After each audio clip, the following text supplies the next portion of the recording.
റമദാനിൽ നമ്മൾ ഒരുപാട് കാര്യങ്ങൾ ചെയ്തിട്ടുണ്ട്.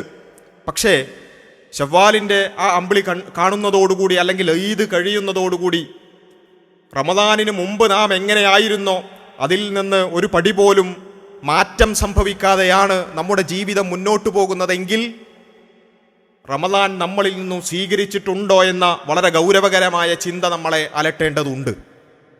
നമ്മുടെ ഖുർആൻ പാരായണം റമദാനിന് മുമ്പുണ്ടായിരുന്ന അതേ അവസ്ഥയിൽ തന്നെയാണോ? അതല്ല, റമദാനിൽ ഉള്ളതുപോലെയൊന്നുമില്ലെങ്കിലും ഒരല്പമെങ്കിലും ഖുർആൻ പാരായണത്തിൻ്റെ വിഷയത്തിൽ ശ്രദ്ധിച്ചു തുടങ്ങിയിട്ടുണ്ടെങ്കിൽ നമുക്ക് ആശ്വസിക്കാം.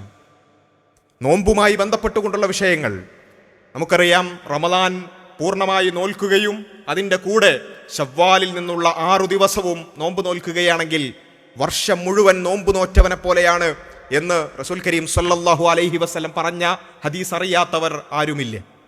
അത്രമേൽ പ്രബലമായ ഒരു സുന്നത്താണ് 6 നോമ്പ് എന്ന് പറയുന്നത്.